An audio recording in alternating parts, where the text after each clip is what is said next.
Hi there, my name is Ramesh Francis Khan, and I'm doing a series with three main points. Point one is that truth exists.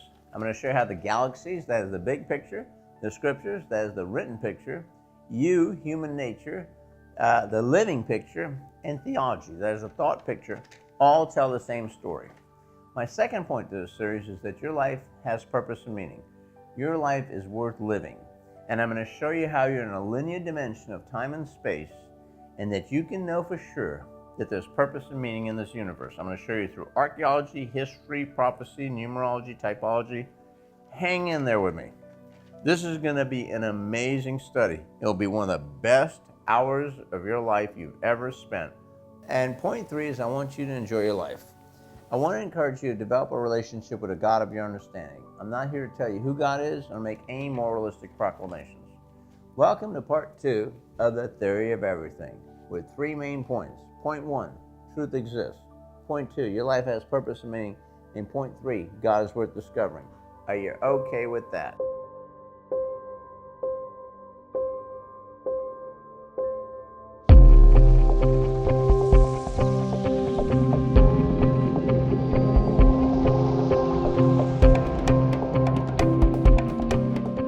Okay, last time I ended with the okay sign, right? I was showing you how the first verse of the Bible is on your hand, your living picture. In the beginning, past, present, and future, the dimensions of time. In the beginning, past, present, and future. First verse of the Bible, God, the circle, eternity. A wedding ring is an endless circle because eternity and time are two different dimensions. In the beginning, past, present, future, God, the circle, created the heavens, the top finger, and the earth. Now, what I'm going to show you how you're in this linear dimension of time with purpose and meaning. A way to understand is this. If we start with like the beginning of creation, and Moses was 1,500 years ago, and Ptolemy was 100 years ago, and there was World War II, 1945, and we exist today. If time is a linear dimension, God is the page on which the line is drawn. And so God exists within time, but he's also the page outside of time. So that's a way to understand how time and eternity are two different dimensions. God exists in eternity, but he also exists in time. And time, if it's a line, God is the page on which the line is drawn. This is going to be very important for us to understand the concept of prophecy. Now, the first thing I want to show you is that you remember in my last series, I did the classical argument for the existence of God, and that is organization implies intelligence. I'm going to show you, I mentioned to you that if you had all the parts of an airplane laying on a runway, those parts would never assemble themselves by themselves. If you had all parts of a computer laying on your desk, they'll never assemble themselves by themselves. And I showed you how the galaxies, which is mind-boggling, by the way, there are over 100 billion galaxies with over 300 billion stars, and those stars are very well organized. They form 12 groups of pictures that the sun travels through each year, and those pictures line up with the first 12 chapters of Genesis. Are you okay with that? Because if you're okay with that, on your screen should be something called the Pillars of Creation. In Genesis chapter 1, there's 7 days of creation. The pillars of creation. The first thing God says, let there be light. And there's another verse that says, a day with the Lord is like 1,000 years. 7,000 light years from here are these pillars of creation. They're amazing. Look at what they are. It's the hand of God saying the same thing that's on your hand. In the beginning, past, present, and future. God, look at this finger over here that lowers down and touches almost the thumb, and that is not a small thumb. To go across the pillars of creation, it takes you 5 light years. That means you're moving at 186,000 miles per second. 186,000 miles per second. It takes you 5 years. This is monstrous. It's the hand of God, 7,000 light years from here, 7 days of creation. First thing God says, light. And down here in the bottom is your hand. They say that's a small part of it. So God is saying to you, that's okay. Now, I have a friend today that's helping me. And Monkey, did you see the pillars of creation? What do they look like? And he's not a very nice monkey. He thinks, Monkey, the pillars of creation do not look like that. They look like this, okay? Bad monkey. God's saying that would be a bummer, right? If the freaking toes of creation look like that, that would hurt my feelings. But God is basically saying he's okay with you, okay? Now, it's mind-boggling to think that all the stars form those pictures. Now, we're in the section about the written picture, and I'm going to show the organization of the written picture. In Genesis chapter 1, God does three things. He separates light from darkness, day one, the firmaments below, the waters below from the waters above, that's the waters below from waters above the sky, and he separates the land from the sea. He does 3 days of separation. The amazing thing is that he does a backfill.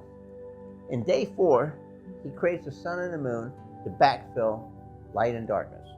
Day 5, the waters below, he puts the fish. And day 5, he puts the birds. The birds and fishes are created on day 5 to backfill day 2. Day 3, he creates land, and he puts man and animals on the land. Now let me show you a picture within a picture, okay? Organization applies intelligence. It's amazing how the scriptures are structured. I already showed you the big picture with the 12 chapters of Genesis and the 12 constellations. Let me show you how the first 7 days of creation line up with the first 7 chapters of Genesis. On day 1, God says, let there be light. He shows up, he creates everything. Day 2, he separates waters. And in Genesis chapter 2, we had the names of the first rivers, physical rivers upon earth, the Tigris and Euphrates. He talks about the Garden of Eden. There's no water, there's no rain. Waters in day 2 is a subject. Genesis chapter 2, waters. Now day 3, it's a fascinating transition, because not only does he separate the land from the sea, but he also creates trees, plant life. And Genesis chapter 3 is about trees, the tree of the knowledge of good and evil. Is that not amazing? Now, here's an interesting subject. On Genesis chapter 4, it matches up with Sagittarius from our previous lesson. Cain murders Abel. A brother kills a brother. But why does God not execute Cain for killing Abel? He marks him. It comes back to this concept that eternity and time are two different dimensions. The gods are eternal. Satan is called a son of God, and Jesus of Nazareth was called a son of God. Satan killed Jesus. Not the Jews, not anybody else, but a son of God against a son of God. Now, in the dimension of time and space, we die. But outside of time and space, the gods are eternal. And so God marks Cain because he's eternal. And you know what's amazing in Genesis, in the day 4? Our favorite verse, 1:14, he put the stars in the sky to form pictures. But right in Genesis 1:14, it says that he marked the seasons. Cain is marked in Genesis chapter 4, and in day 4, the word mark is used. It's the only day. I mean, is that a coincidence or what? Now, day 5, we talk about birds and fishes being created. Remember in Genesis chapter 5, we did the previous thing where Capricorn is a sea goat. 2 goats come before the priest. One dies, one lives. The announcement of Noah's going to escape the flood. And so in day 5, it creates birds and fishes. Genesis chapter 5, scapegoat idea. Birds die, but fish live. The announcement of the flood. Now in the scapegoat idea. In day 6, it's the announcement of the flood. And man and animals are created on day 6. And on chapter 6, Noah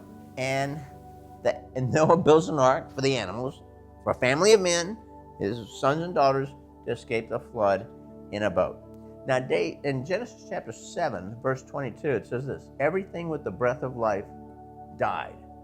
What was day 7, ladies and gentlemen? It's a day of rest. Everything rested in Genesis chapter 7 in a watery grave. Now, let's ask a different question. How long has civilization been around? If you Google this question, how long has civilization been around, you'll read, while our ancestors have been around for 6 million years, the modern form of humans have evolved about 200,000 years ago. Civilization as we know it is only about 6,000 years old. How do we know civilization is only 6,000 years old? We know it from the oldest buildings, the oldest coins, the oldest writings. On your screen, you should see something that's an archaeological artifact. It's called the Adam and Eve cylinder. It's founded by a guy named George Smith, who's the greatest Assyriologist. He studied this anyway. In 1840, he found this thing. But critics say that there's no reason to connect the scene with the story of the book of Genesis. Okay? I'm pointing out to you archaeological artifacts to show how long we've been on this planet, okay? And on this archaeological artifact, there is a picture of a man, a woman, a snake, and a tree. But critics say it's not the story of Genesis, chapter 3. What about this one?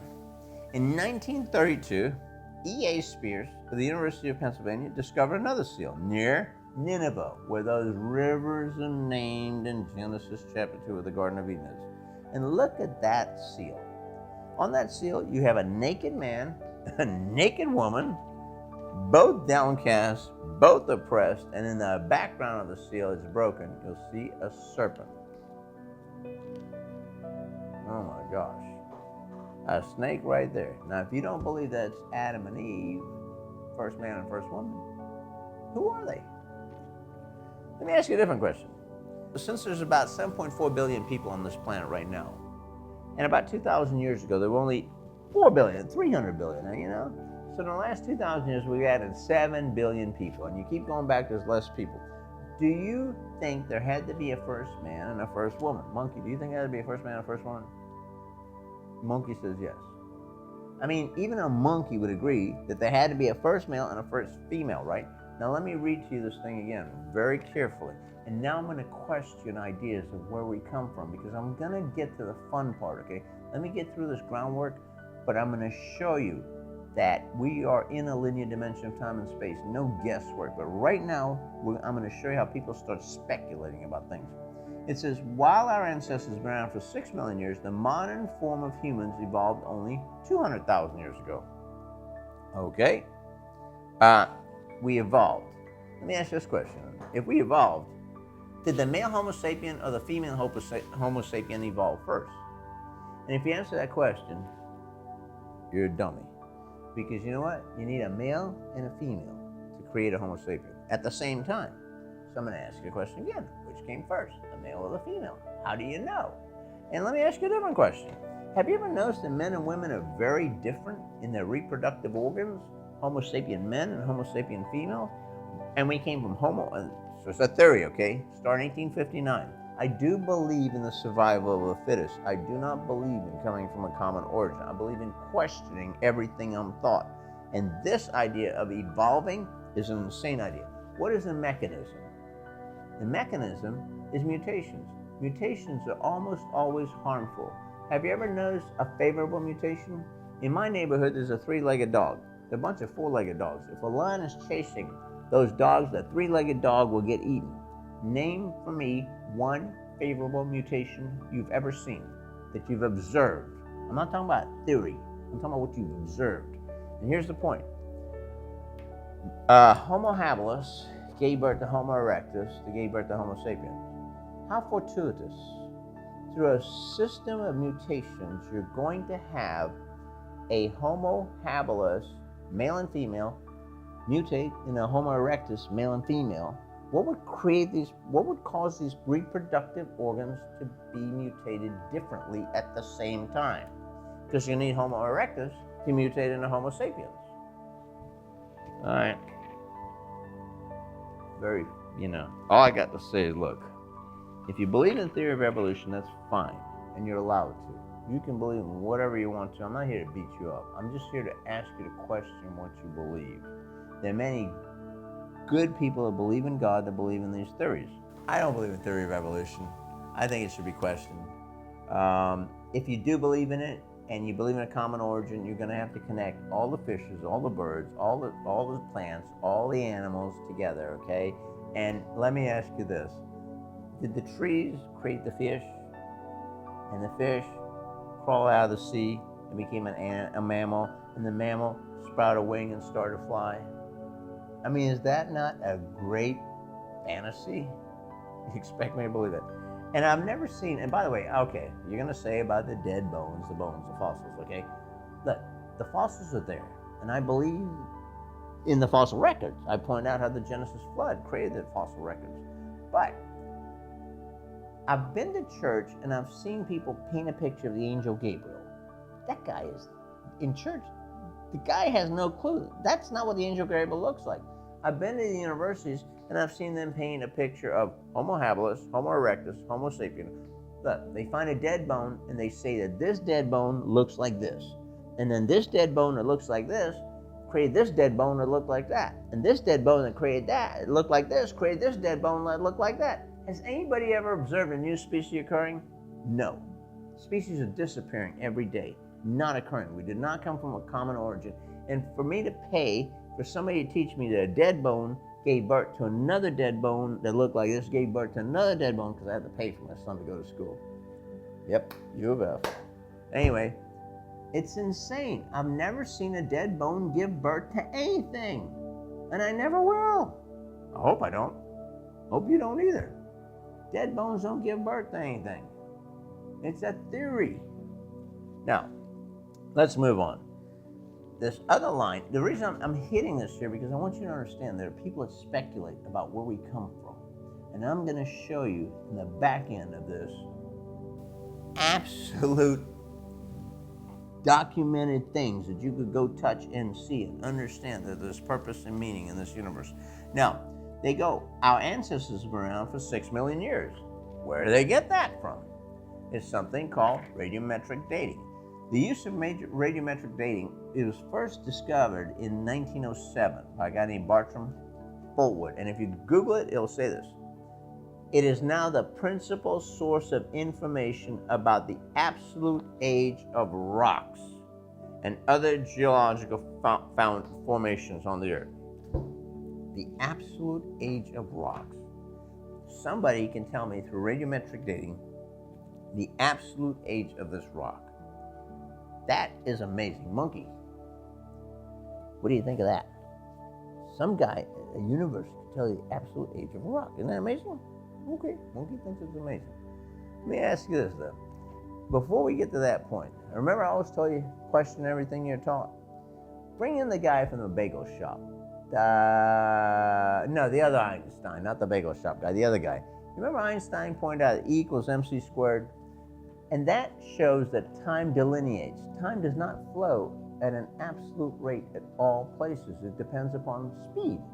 As a mass object speeds up, time slows down. So time is not an absolute certainty. Now, monkey, that was that guy's brain.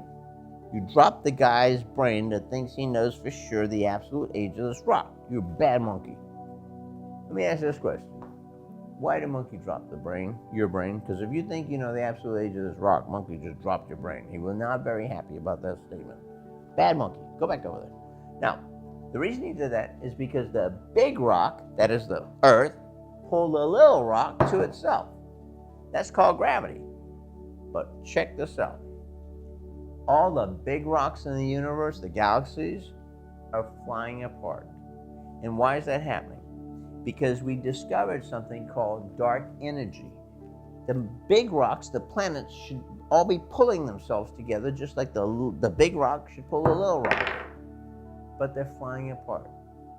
Dark energy is pushing the universe apart. Scientists have discovered that dark energy makes up 23% of the universe.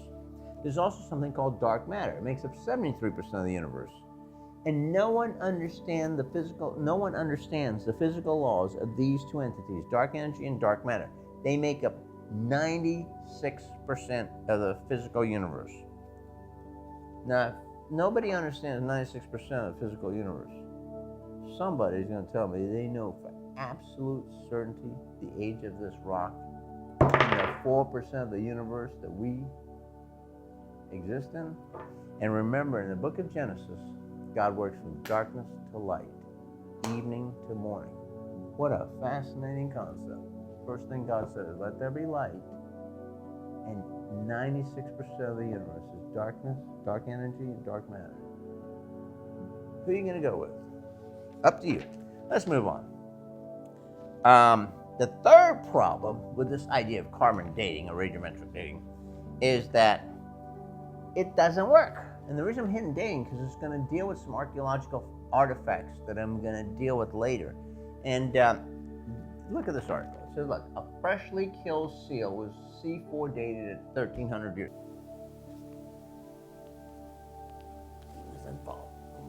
You just killed monkey. Why did you kill that seal? You bad monkey. 1300 is dated as 1300 years old. Freshly killed seal. One me with monkey. Let me show you one that I am involved with. Okay, carbon dating is not absolute. I'm telling you. Don't let people fool you to tell you, oh, the universe started in 3 seconds in the universe, this law was there, and 2 seconds after that, this law was there. Ladies and gentlemen, they're guessing. They're speculating. Nobody's ever seen a dead bone give birth to another dead bone. These are guesstimations and speculations. By the way, living seals, carbon 14 dated at 2,700 years old. Now, this one's mine. I was looking at the living snails, rather, and carbon dating says they're 27,000 years old. Look, I'm not trying to beat up anybody who believes in the theory of evolution. You're allowed to believe whatever you want, and God loves you unconditionally. Okay, He loves me unconditionally. I don't have all the perfect ideas, and neither do you. The point is, I believe in questioning these ideas, and I've never and life gives birth to life. I've never seen a dead bone give birth to a dead bone. Okay, or whatever, or create. So these are things I'm just asking you to question. Question what you believe. That was the first subpoint. Where did we come from? We know from archaeology, 6,000 years. Now let's look at archaeology. Let's look at things that we actually know. Know what we're guessing at, okay? Because once you get past 6,000 years, you're guessing. You are absolutely guessing. Jeremiah 34:6. Let me show you the accuracy, the historical accuracy of the scriptures. Jeremiah 34:6 says this. This is a very obscure verse that's just in passing. But I'm going to show you something amazing. Then Jeremiah the prophet told all this to Zedekiah, king of Judah, in Jerusalem, while the army of the king of Babylon was fighting against Jerusalem and all the other cities of Judah that were still holding out. So the Babylonian king Nebuchadnezzar invaded Jerusalem. And Jeremiah is just saying in passing that there were only 2 fortified cities of Judah that were holding out. The cities of Lachish and the cities of Ezekiah. Jeremiah was prophesied 586 BC. And he said that there were only 2 fortified cities holding out. In 1935, almost 2,500 years later, a guy named J.L. Starkey is digging in Lachish, and he comes across the Lachish letters, and particularly letter number 4. And here's what it says. It's from a commander, a Jewish commander. Back then, when the cities were fortified, they'd send up smoke signals, and they would have reconnaissance guys in the mountains saying, okay, the city's holding out, or they're falling, or whatever. And so there's this Jewish commander named Joash, that's reporting to his commanding officer in Lachish, Hoshea, and he goes, look, he says this, and may my Lord be appraised that we're watching for the fire signals of Lachish according to all the signs that we have been given, but we cannot see Ezekiah. Can you believe that? I mean, can you believe that archaeological piece? That Jeremiah said there were only 2 fortified cities holding out against the king of Babylon, Nebuchadnezzar, and from the Babylonian chronicles and from Nebuchadnezzar's chronicles, we know he invaded Jerusalem in 586 and destroyed the first Jewish temple.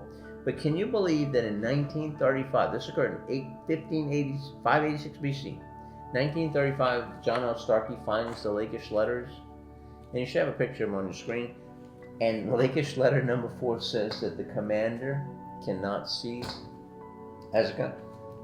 Freaking amazing. Archaeologically correct. Now, let me show you the reason I'm doing that. I want to show you the historical accuracy. Now, let me show you. You can go touch this. This is not speculation. Now, I want to show you the prophetic accuracy, okay? In Jeremiah chapter 29, verse 10, God says, Jeremiah says this, look, when 70 years are completed and you're in exile from Babylon, I'll bring you back. So the Jewish people were exiled for 70 years when their first temple was destroyed. Why was that number picked? Because 586 BC, their first temple is destroyed. They rebuild their temple. They come back after 70 years. It was a local exile in Babylon. They come back and rebuild their temple. And in 70, God didn't pay. He didn't say 69. He didn't say 54. He didn't say 32 or 103. He said in 70 years, you're going to have 70 years of exile. And exactly in the year 70 AD, the second temple is destroyed. And if you go to Rome, you can see what's called the Ark, the Triumph. And Titus, the Emperor Titus, the Roman Emperor, destroyed the second Jewish temple in 70 AD. Now, that is amazing. You know why it's amazing? Because Jeremiah said something really amazing prophetically. Jeremiah 31, verse 35. This is what the Lord says. He who appoints the sun to shine by day, who decrees the moon and stars to shine by night, who stirs up the water and the waves and the sea, the Lord Almighty is his name. He goes, look, if only there's no more sun in the sky, no more water in the oceans, only then will the descendants of Israel ever cease to be a nation before me. Now, this is an amazing statement by Jeremiah. It's an amazing prophecy. Because the Jews lost their first temple in 586 and were punished for 70 years. Jeremiah didn't see in 70 AD their second temple would be destroyed, and they would not be a nation until May 15, 1945. And for almost 2,000 years, this prophecy of Jeremiah that said the Jewish people would never cease to be a nation was hollow to the skeptics. I mean, let me ask you another question. Can you believe this, for real? The rabbis all kept on saying, look, someday we're going to be a nation 500 years into it, 100 years into it, 300 years into it, 500. If our descendants, or whatever country you're in, got kicked out by another nation, do you think they'd ever go back and take their nation back? And particularly after 2,000 years? I mean, where are the Aztec Indians? They got kicked out. They're no longer existent. I'm in Miami. The Tequestas used to live here. They're all vanished. They're never going to come back. This is a mind-boggling prophecy that Jeremiah said that the nation of Israel would never cease to exist, particularly after the destruction of the second temple. Now, that's the who, linear dimension of time and space. Who would never cease to exist? The Jewish people. Now let me show you another thing that's amazing. Monkey, what should we do? Okay, you want me to go? Monkey wants me to show the historical accuracy of the book of Isaiah. And he wants me to go to Isaiah chapter 20. Okay. And verse 1 says this. In the year that the supreme commander sent by Sargon, king of Assyria, came and attacked Ashdod and captured it. What? Monkey. There was never a Sargon, king of Assyria. Isaiah is completely wrong. There's never been a Sargon of Assyria. For 2,500 years, critics have said there's no Sargon. Isaiah's the only one named Sargon. Monkey, you really screwed up this series. A phone call from excuse me. I have a phone call. Hello? It's from Bota. Emil Bota. He's my old college roommate. He's an archaeologist. I always told him he'd never mount to anything. Bonjour. He's French. Why are you calling me? You've been dead for 100 years. Because you're watching the video and you heard about Sargon and there's no Sargon in history and Isaiah's the only one to mention him? Of course. I told you. Nobody did. I'm an idiot? Look, Emil, I always told you you'd never mount to anything, but you call me an idiot? Monkey. He's calling me an idiot. It hurt my feelings, Emil. You what? You what? Sacre bleu. Au revoir. We gotta have lunch, okay? When you get out of that coffin, he's been dead 100 years. When you get out of the coffin, we gotta have lunch. But sacre bleu, I have to keep teaching this? Au revoir. Monkey. My college roommate, who was Dave Bodat, but this was Bota. Close enough, they're both French. He said he discovered Khoroshabad, the palace of Sargon. The only person to name this king in history was Isaiah. And for 2,700 years, people said Isaiah was historically inaccurate. And let me share with you how this happened, by the way, because it's fascinating. I'm showing the historical accuracy, and then I'm going to show you the prophetic accuracy, so that you can know for sure. You can go touch this stuff, okay? When Bota found Khoroshabad in 1843, here's what he said. What can all this mean? Who built this structure? In what century did he live? To what nation did he belong? Are these walls telling me their tales of joy and woe? Is this beautiful cuneiform character or language? They couldn't read what they found. I know not. He says, I can't read their glory and their victories and their figures, but their stories, their ages, their blood is a mystery to me. Their remains mark the fall of a glorious and brilliant past, but a past not known to any living man. Do you know why that is?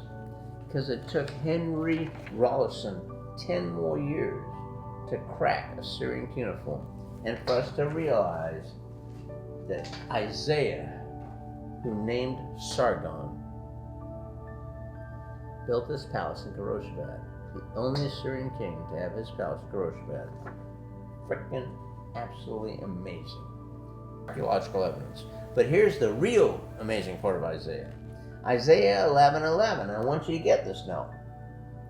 586, the Jews lose their first temple. Okay? But look at Isaiah 11:11. This, ladies and gentlemen, is one of the most amazing, profoundest verse in the entire written history of humanity. It says, in that day the Lord will reach out his hand a second time to reclaim the remnant that is left of his people. From Assyria, Lower Egypt, Upper Egypt, Cush, Elam, Babylon, Hamath, and the islands of the sea. Remember, the first time the Jews got expelled was for 7 years, local, under Jeremiah 586, right in here. But Isaiah says he will raise a banner and gather the scattered people of Judah from the four corners of the earth a second time. Isaiah prophesied 721 BC, way before Jeremiah prophesied. Jeremiah saw the first destruction of the first temple. Isaiah went past seeing Jeremiah's prophecy, seeing the regathering, seeing the destruction of the second temple, which Jeremiah never saw, and he saw the regathering in May 15, 1945. This is like beyond mind-boggling. How could a guy that prophesied before the destruction of the first temple say, hey, there's going to be a second regathering? The only person in history named Sargon. The only person in history named that. Look, you're in a linear dimension of time and space. The who is about the nation of Israel. The what would be a second gathering. Now let me go to the when. The when is in Hosea chapter 3. And by the way, we're doing how the written picture, the written scriptures tell you that there's truth and there's purpose and meaning, and your life is worth discovering. I'm not trying to prove anything to you. I'm laying out evidence for you to make a decision, okay? You could go touch this stuff. You could see this stuff. This is not speculation. Look, Hosea chapter 3.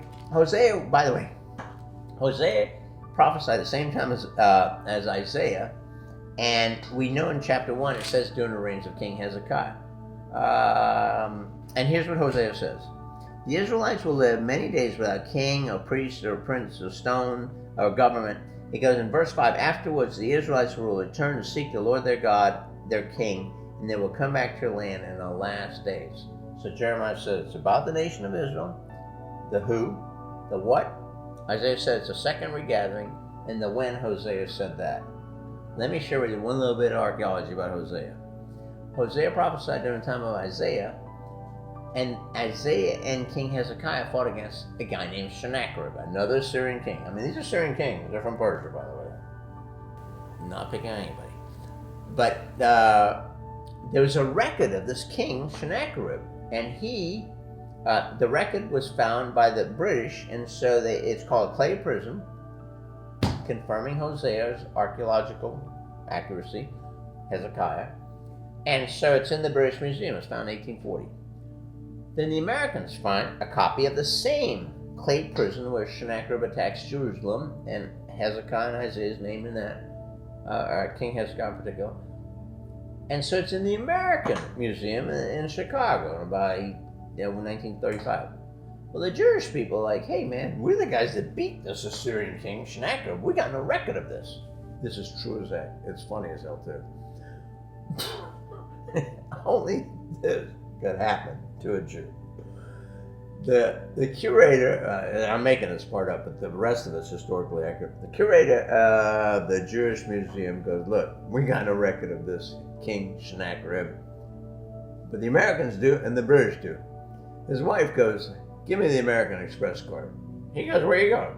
She goes, I'm going shopping. I swear to God, a third record of Sennacherib's clay prison was purchased by the state of Israel at auction at Sotheby's. How the heck does that happen? They got a record of this too, of this king that attacked Isaiah and King Hezekiah, which confirms Hosea's prophecies and his timing. I mean, how does that happen? You go to Sotheby's and you buy this priceless artifact on the American Express card? You know what the point of this whole series is? Jewish women know how to shop, buddy. That's all I gotta say about that. That was a joke. All right, let's move on. Let's ask another question. How can this be true? How can these prophecies occur? Remember at the beginning I told you that if time is a line, God is the page on which the line is drawn. And here's the part where God runs his big mouth. Because God exists in the dimension of time and space. And on every part of those lines, we exist past 1945. But God is the page on which the line is drawn. He exists in every dimension at the same time. And when I say he runs his mouth, here's what he's saying. How do we know this? God is saying, look, I know everything. I'm the page on which the line is drawn. Isaiah 46:9. Remember the former things, those of old. I am God and there's no other. I am God and there's none like me. I make known the end from the beginning, from ancient times what is still to come. My purposes will stand and I will do all that I please. There's purpose in the universe. Our dimension of time is not absolute. Einstein shows that. So there's a God who is outside of time and space, but holds time and space in his hand, and he's telling you, look, I got this. Now let me show you another verse where God runs his big mouth, okay? He goes, who is like me? Let him proclaim it. Let him declare it and lay it out before me. What has happened since I established my ancient people? And what is yet to come? Let him foretell it. God is saying, look, if you think you're so freaking smart, step in a ring with me. Tell me what's going to happen. Tell me what's happened, what's going to happen. And it's like Mike Tyson said, you know, you step in a ring with him and you get a concussion, that's on you. God's like, you know, once in a while, God has feelings. He's like, look, if you think you know all that, step in a ring with me. And monkey, I'm not going in. That's on you. You get a concussion, it's on your own, bro. I ain't got nothing to do with that. That's how it works, okay? God is the page on which time is drawn, or the linear dimension of time is drawn. Let me ask you a different question. How do we know all this stuff is authentic? I mean, like, how do we know it's written before it's written? Well, here's the Bible. This is not a King James Version Bible. It's a worn-out Bible, by the way. Somebody read this dang thing a little bit.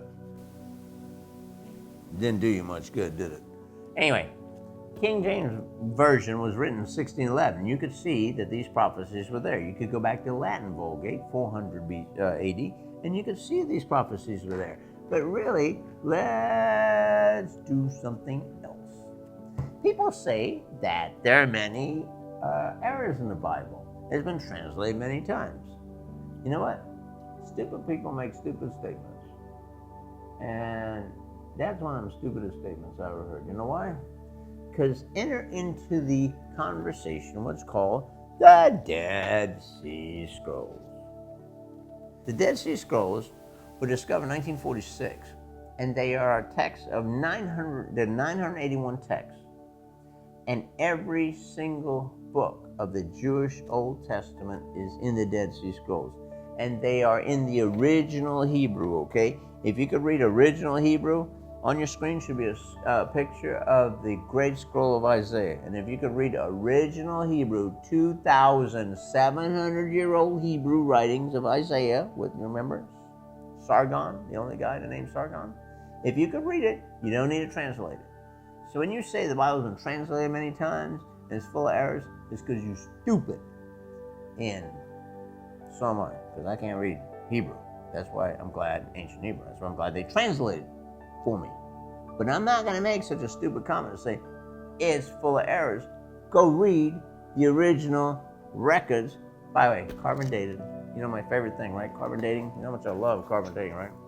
Even carbon dating says the Dead Sea Scrolls are 2,400, 2,700 years old. Even a broken clock is right twice a day. All right? The Dead Sea Scrolls are carbon dated, 2,700 years. But how do we really know they're that old?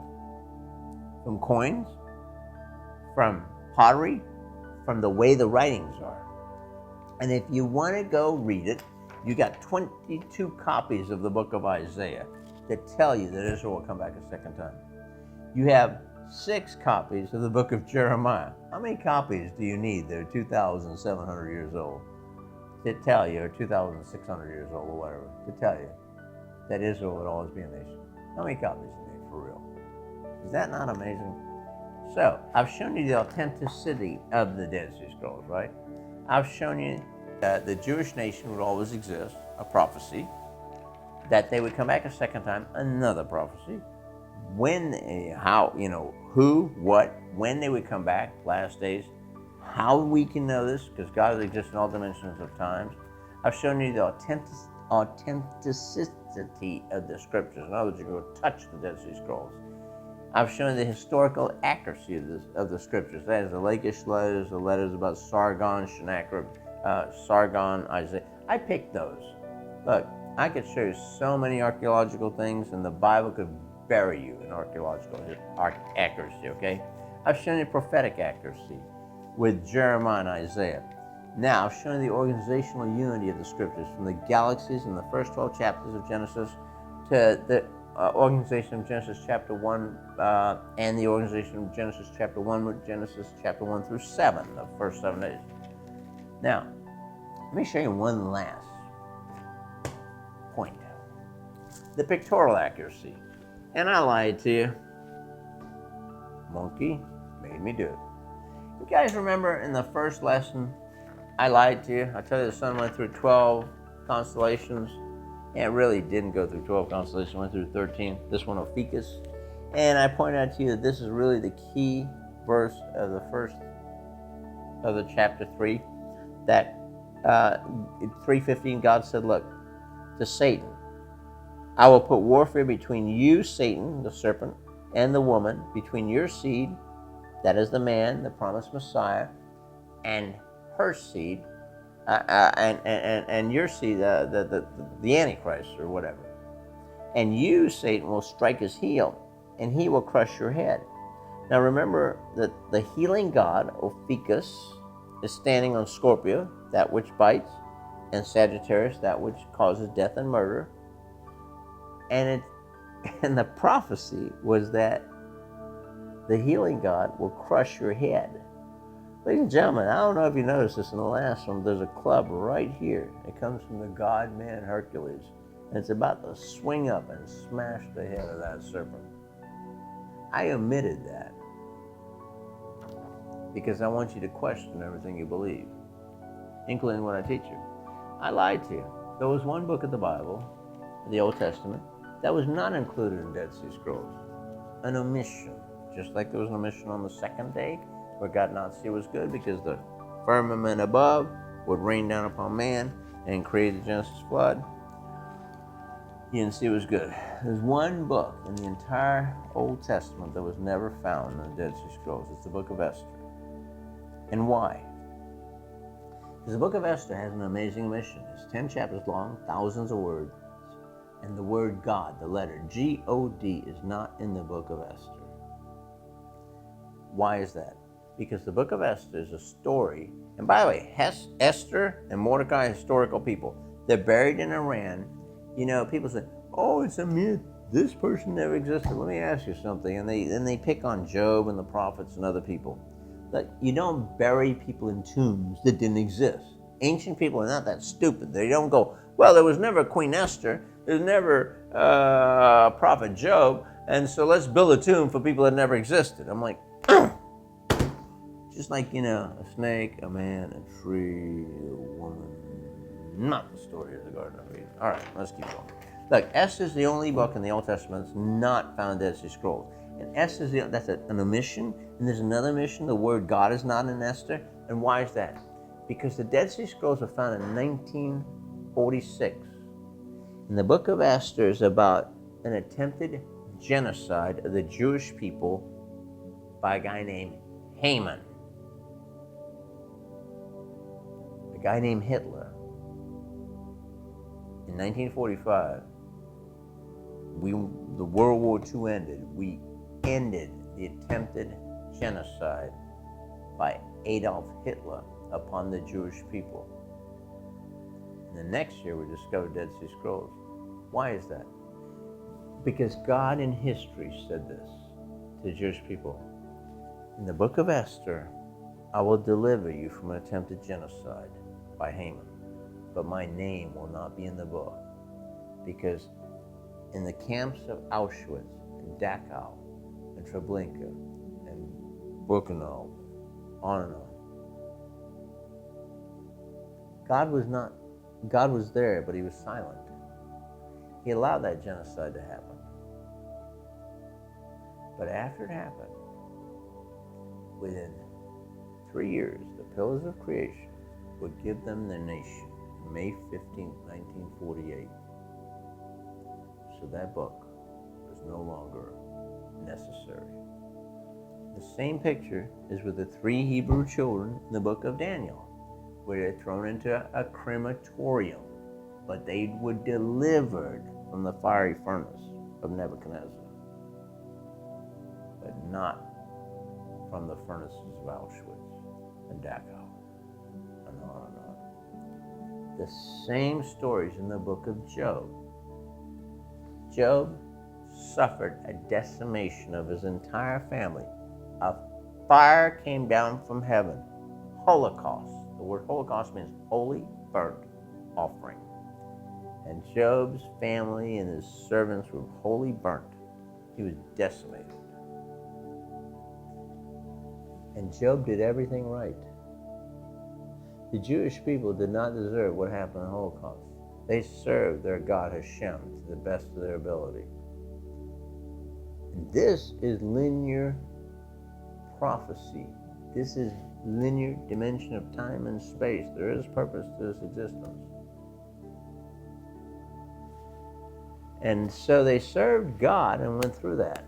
God brought them back. And why did that happen? What's the purpose of this series? Why was that book left out? For you to develop your spiritual life. Job, Mrs. Job, many Jews cracked. And they couldn't take the punishment. They couldn't take the horrible things they experienced. And nobody should experience those things. Anne Frank, the last time she was seen, somebody threw food over the fence for her, and somebody took it away from her. And the last time she was seen, she went away broken and decimated. Mrs. Job lost to 10 kids, and she goes, you know what, curse God and die. Many Jews, the Nazis tried to get them to do that, and they unfortunately, didn't develop their spiritual life. Job, on the other hand, said, look, I've lost 10 kids, but I'm going to bow and worship God. I'm developing my spiritual life. And finally, when I went through Yad Vashem, a rabbi, the most amazing thing I've ever seen in the Jewish Holocaust Museum is a story of a rabbi and his people being gassed in the chamber. And before the Nazis closed the door, I have nothing against the German people and nothing against the German people who live today. Certainly they didn't do what happened in history, so don't blame them. But when they closed the door upon that Jewish rabbi, he said, before they closed it, he said, look, we will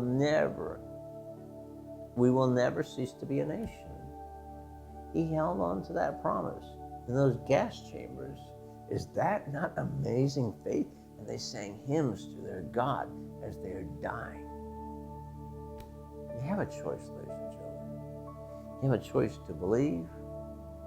You have a choice to curse and not believe. The choice is yours. That's why the pictorial accuracy of the scripture is absolutely amazing. Ladies and gentlemen, let me wrap this up, okay? Jeremiah said, who would always be a nation? The Jewish people. Isaiah said they'd come back a second time. And then Hosea said in the last days. And guess what happened? May 15, 1948, this flag was unfurled. What is this flag? This flag is a living nation, Jeremiah. This flag is a prophetic accuracy, Hosea. And this flag is now an archaeological artifact, Isaiah. Past, present, and future. The three fingers of God. He speaks in past, present, and future in this dimension of time and space. When you look at this flag, you're looking at a living picture, a prophetic picture, and a historic picture. And that's the beauty of how God speaks. Who is, who was, and who is to come. Whenever you see trouble in the Middle East, know that there's purpose in this universe and that there is a God who speaks in all three dimensions. Let me finish this up for you historically. The Jews became a nation on May 15, 1948. The next frickin' day, they get attacked by 6 nations. They're brothers. Remember Cain kills Abel, whatever. Religion, I don't know why it happened, okay? The poor Jewish people came out of the Holocaust, which nobody deserved, and they certainly were faithful. Just like Job was faithful and suffered devastation. Look, whether you're faithful or not faithful, bad things are going to happen in life. Grow your spiritual life. Read positive things. But anyway, they became a nation May 15, 1948. The next day they get attacked by 6 nations. Look at what Isaiah 66 verse 8 says. Who has ever, this is really bad luck, really. Who has ever heard such a thing? Who has ever seen such a thing? Can a country be born in a day or a nation be brought forth in a moment? Yet no sooner is Zion or Israel comes and she gives birth to her children. God says, look, do I bring to the moment of birth and do not deliver? He promised them to be a nation forever. Do I close the womb and not deliver you? Second gathering. Rejoice with Jerusalem and be glad for all you who rejoice with her. Rejoice greatly with her and all you who mourn for her. They came out of the Holocaust. They mourned, but rejoice. And the last time the Jewish nation was attacked was by Syria and Egypt, 1973. I'm not a Jew, but I raised money for Israel in 1973 to defend themselves. The Jewish people deserve to have their nation. They deserve to have democracy, just like the Arabs deserve to have Riyadh and Arabia, and the Iranians, Tehran, and I'm not a politician. The Syrians want Damascus, and they deserve it, and the Iraqis deserve Baghdad. But I rejoice of the Jewish people and them having Jerusalem. Look at the mess that Syria and Egypt is in now. Last people to attack the Jewish people, right? You might be messing with something big in yourself when you do this, when you deal with this stuff.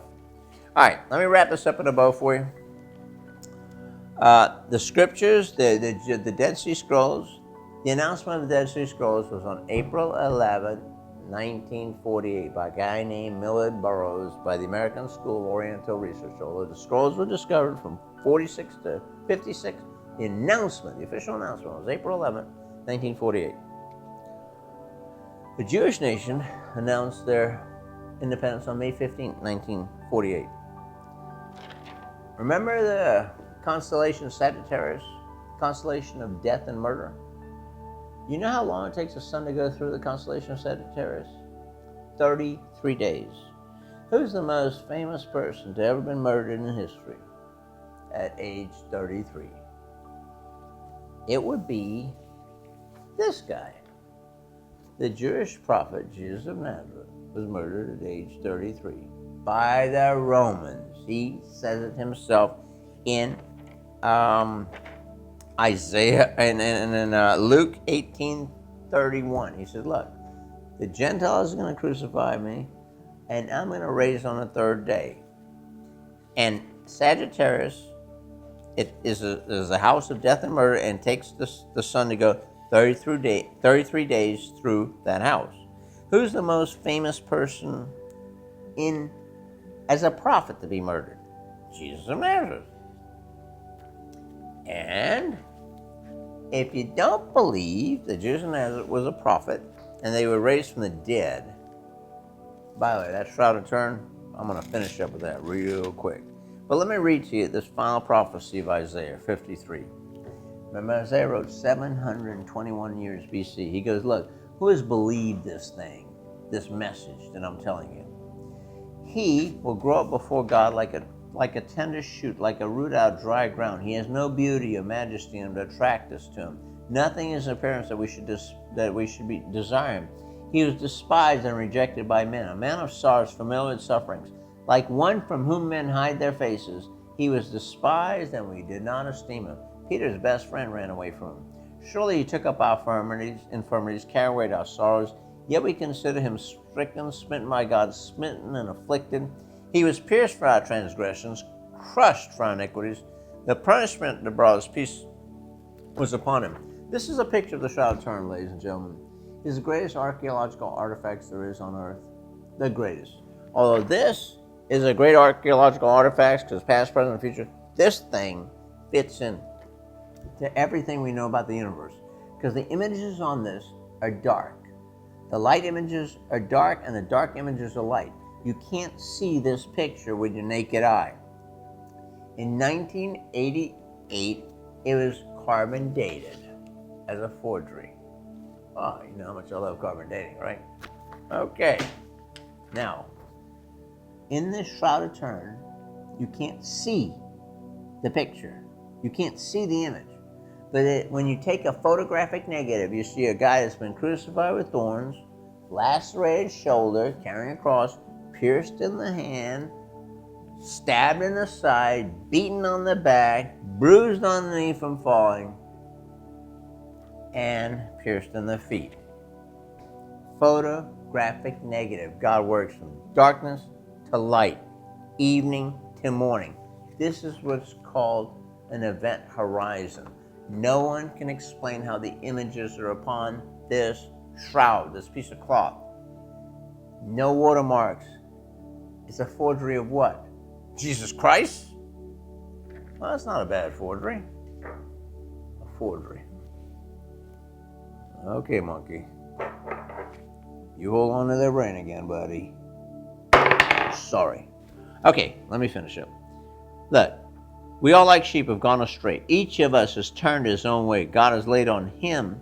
I'm not saying Jesus is God. I'm just, everybody believes, by the way, that he was a prophet. The Christians believe he's a prophet. Muslims believe he's a prophet.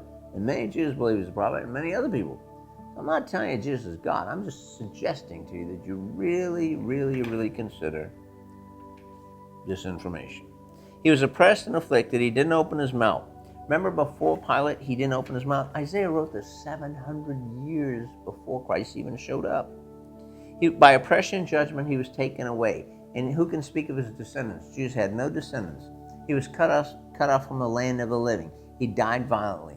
He was assigned with a grave with the wicked and with the dead and with the rich in his death. He died with two thieves, assigned a grave with the rich. Joseph of Arimathea, a rich man, gave him his grave. This is unbelievable. This is precision prophecy. Though he had done no violence, it was the will of God to crush him. He goes, my God, why have you forsaken me? Yet it says this, and this is the amazing thing. Jesus says in Luke 18, that he would raise from the dead on the third day.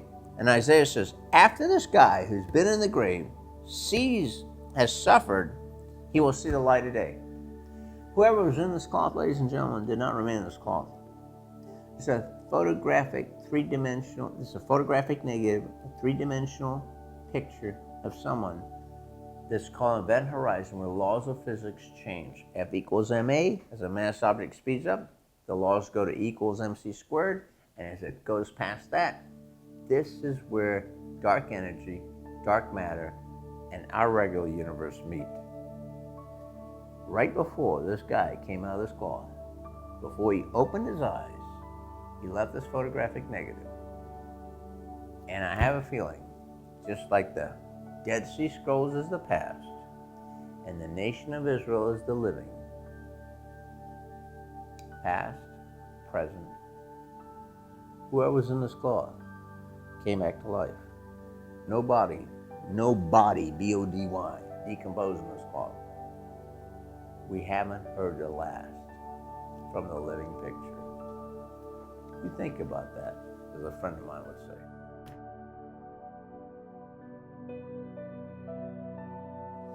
And by the way, the pillars of creation are named after a sermon by Charles Spurgeon, a British preacher who preached on Jesus of Nazareth, the greatest Jewish prophet that ever lived.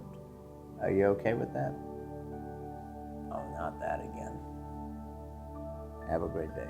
Bye.